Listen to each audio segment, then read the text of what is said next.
Assalamualaikum warahmatullahi wabarakatuh. Air digunakan untuk menopang kehidupan di bumi dan menghubungkan sistem bumi. Semua air yang ada di bumi dikenal sebagai hidrosfer, dan segala sesuatu yang berhubungan dengan air adalah bagian dari hidrosfer. Saya Dewi Insan Muflihah dengan NIM 641142109 akan memaparkan tentang definisi hidrosfer dan sumber-sumber air. Hidrosfer itu sendiri berasal dari dua kata, hidros yang berarti air dan sfer yang berarti lapisan. Jadi, dapat dikatakan bahwa hidrosfer adalah lapisan air yang berada di permukaan bumi. Lalu, dari manakah air-air tersebut? Di sini saya akan membahas 3 sumber air. Yang pertama adalah air angkasa, yaitu hasil dari proses penyubliman awan atau uap air. Contohnya itu sendiri adalah air hujan. Lalu yang kedua ada air permukaan atau air yang berada di atas permukaan tanah. Contohnya ada air sungai, rawa, danau, waduk, dan sebagainya. Lalu yang ketiga atau terakhir adalah air tanah atau air yang berada di bawah permukaan tanah. Contohnya itu sendiri adalah air sumur atau sumber air. Perkenalkan, nama saya Tania Safinatun Naja dengan NIM 64114201110. Di sini saya akan menjelaskan siklus hidrologi. Siklus hidrologi merupakan pergerakan air secara terus-menerus dari atmosfer ke bumi. Siklus hidrologi dibagi menjadi 3, yaitu siklus hidrologi pendek, siklus hidrologi sedang, dan siklus hidrologi panjang. Berikut ini merupakan ilustrasi siklus hidrologi. Siklus hidrologi terdiri dari beberapa tahapan. Tahapan pertama adalah evaporasi atau transpirasi. Evaporasi merupakan proses penguapan air karena adanya pemanasan dari sinar matahari. Sedangkan transpirasi adalah proses penguapan yang terjadi pada jaringan makhluk hidup seperti tumbuh-tumbuhan. Tahapan kedua adalah kondensasi, yaitu proses berubahnya uap air di atmosfer menjadi partikel es yang sangat kecil di suhu yang rendah dan mengumpal menjadi awan. Yang ketiga adalah presipitasi, yaitu proses terjadinya hujan akibat semakin beratnya titik air di awan yang ukurannya kian membesar. Wujud presipitasi adalah hujan air, hujan es, atau salju. Tahapan yang terakhir adalah infiltrasi, yaitu proses menyerapnya air ke dalam tanah. Selanjutnya, saya Ii Susanti dengan NIM 64114201111 akan menjelaskan tentang fungsi dari hidrosfer. Yang pertama, sebagai sumber energi makhluk hidup. Dengan adanya lapisan air di permukaan bumi, hal ini akan memenuhi kebutuhan air untuk makhluk hidup. Yang kedua, mengatur iklim. Menurut BMKG, cuaca mampu diprediksi dari berbagai kemungkinan berdasarkan gejala yang ditimbulkan hidrosfer.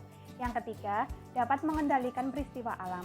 Peristiwa alam semacam banjir, tanah longsor, dan yang lainnya dapat diatasi dengan upaya memperbaiki berbagai jenis kerusakan seperti efek rumah kaca dan yang lainnya.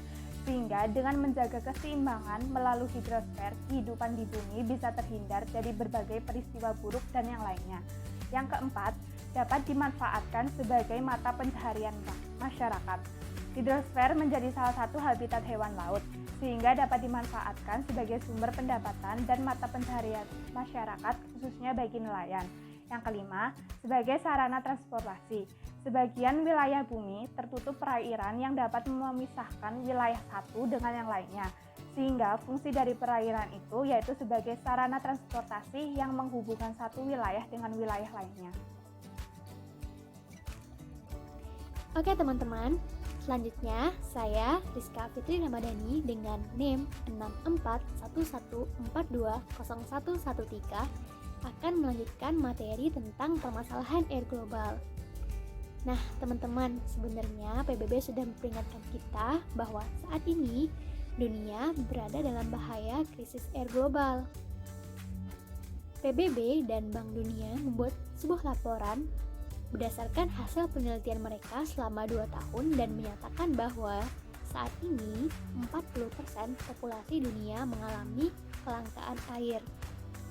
Jadi sebenarnya apa yang menjadi penyebab kelangkaan air ini? Nah, yang pertama karena adanya perubahan iklim. Yang kedua, overpopulasi. Yang ketiga, penggunaan air yang sia-sia. Yang keempat, pengurasan terhadap air tanah. Yang kelima, kondisi infrastruktur air yang buruk. Yang keenam, infrastruktur alami yang diabaikan. Dan yang terakhir, ada penetapan harga yang tidak tepat. Gitu teman-teman. Oke, next akan dilanjutkan oleh teman saya. Terima kasih. Sebelumnya perkenalkan, nama saya Kurnia Lintang Larasati, NIM 64114201115. Di sini saya akan menjelaskan tentang studi kasus. Kualitas air di Jakarta sangat buruk karena pencemaran. Di beberapa tempat, air bawah tanah tercemar nitrat dan mikroba dari limbah rumah tangga serta bahan toksik dari pembuangan industri. Pencemaran tersebut berdampak terhadap 1. Kesehatan manusia. 20% kematian balita terjadi akibat diare. Yang kedua, kehidupan akuatik. Misalnya, rusaknya terumbu karang di pantai Jakarta. Selanjutnya adalah masalah akuifer. Pengambilan air berlebih dan industri air laut. Terdapat bagian kota yang mengalami penurunan muka tanah sebesar 30 cm sampai 70 cm dalam waktu 15 tahun. Sekian yang dapat saya sampaikan, materi selanjutnya akan disampaikan oleh teman saya. Terima kasih.